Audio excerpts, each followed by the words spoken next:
And by the way, the Fredericksburg meeting in Fredericksburg, Texas, is Sunday, and it's at the Fredericksburg High School.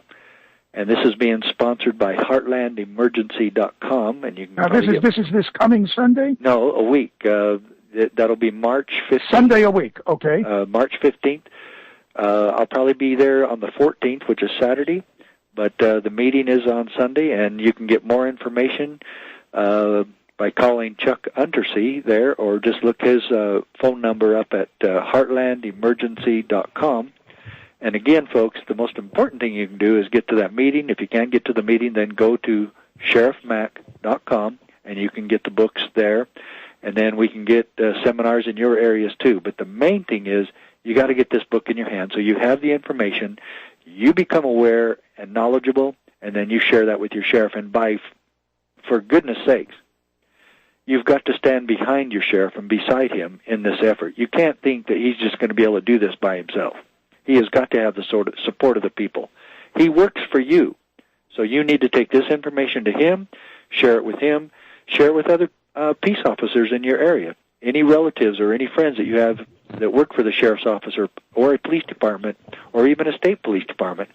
You need to share this with them because this is all boiled down to their oath of office and their sense of duty and their moral agency to exercise their responsibility in keeping their oath to defend and obey the United States Constitution. Now, what do you do, Sheriff Richard Mack? What could the people do in the event of a different scenario? Suppose you have a scenario, again, very realistic, and probably this would happen in a huge city like Houston, maybe, where the sheriff is totally in the pocket of the federal government. The sheriff. That's going to happen. There's no question. That's going to happen. Now, what can the people do there? They're going to have to either replace the sheriff, or they're going to have to move to a county, preferably a smaller county, where the sheriff has the guts and the integrity to keep his oath of office. There's no question that there's going to be sheriffs that are going to be politicians instead of constitutional guards. This is really a difference between politics and constitutional propriety. We're not going to get all the sheriffs on board. Hopefully we will. If we get the right information, I think, in front of the sheriffs, I think they're going to act accordingly. And again, the sheriff is an elected official, so he is elected, and you can unelect him. If the people understand sufficiently what this is all about, they can replace the sheriff. Correct. And politics is still going to be entered into this, and there's going to be other sheriffs who are going to want to go along to get along because they want all that federal money to keep coming in, and they want the tanks and the helicopters coming in from the feds. We need to wake up, folks.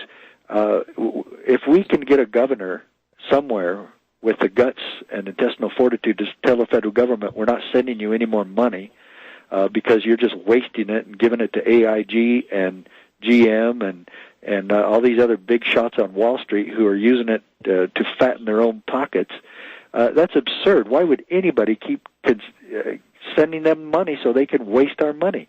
Now, when you talk about sending the money, Sheriff Richard Mack, the way people send money is they pay their income tax.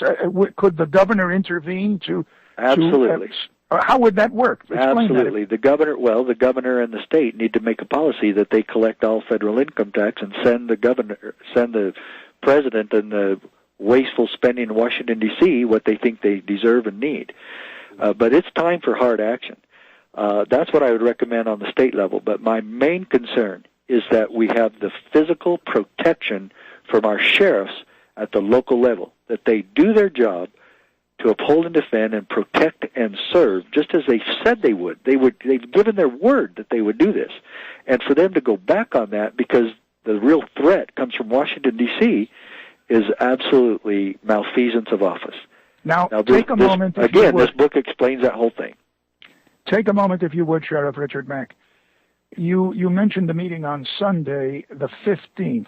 Mm-hmm. On Friday, the 13th, a week from... Let's see. Yes, a week from today. Friday the 13th. You will be in Winsboro, Texas, at the City Auditorium.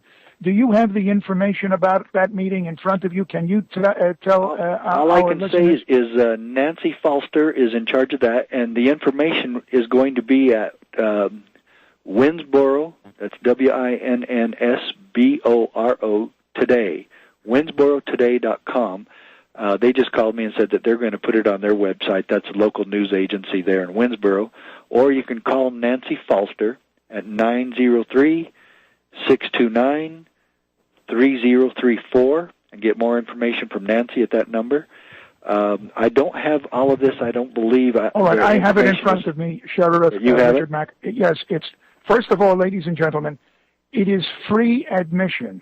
There is no admission charge. You just show up, and Sheriff Mack, this is very interesting. I want you to explain this, Sheriff Mack. Oh, by the way, ladies and gentlemen, family entertainment by the Ramsey sisters. The Ramsey sisters will be entertaining. Now, Sheriff Richard Mack, explain, you are going to be conducting 3 sessions here, 9 a.m., 2 p.m., and then 7 p.m. The first 2 sessions, 9 a.m. and 2 p.m., are for law enforcement and military people. Correct. The evening session is for the general public. Could you explain what you're going to be doing in those 3 sessions?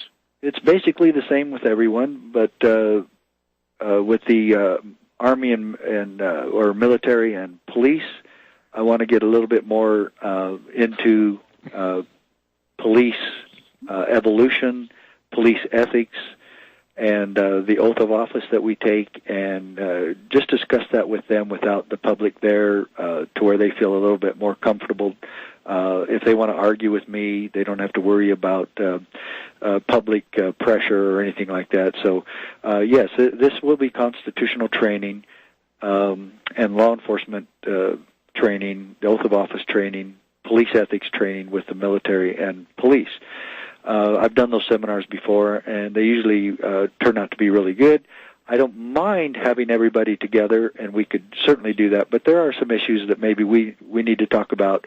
Some of the things we do in law enforcement day to day, you know, our use of tasers and mace and nightsticks and the police brutality going on. I think that's something that we need to address within the ranks of law enforcement, and we need to look at that. By the way, ladies and gentlemen, the first 12 people, the first dozen people who donate $125, remember, admission to all these sessions conducted by Sheriff Richard Mack is free. Admission is free, but if you want to get in on this, the first 12 people who donate $125 will enjoy a private Southern gourmet breakfast with Sheriff Mack prepared by Chef Nancy. Chef Nancy Falster, of course, is a professional chef, and if you have $125, you do want to get aboard this breakfast that Chef Nancy will serve. Chef Nancy for Sheriff Mack. Right. Nancy is the chef. Richard Mack is the sheriff. Nancy, you can tell them apart easily. Nancy is a heck of a lot prettier than he is. Now, you call for reservations, 903-629-3034, 903-629-3034. By the way, ladies and gentlemen, I shall be there myself. The Sting of Stang will be there. We'll be there. We'll have a booth or a table, whatever they set up for us. And we'll have some of our books there if you'd like to take a look at them. So we will be participating to that extent in this meeting a week from tomorrow there at the Winnsboro, a week from today. A week from today at the Winnsboro Auditorium there in Winnsboro, Texas. So again, and I really can't wait. I'm really looking forward to that.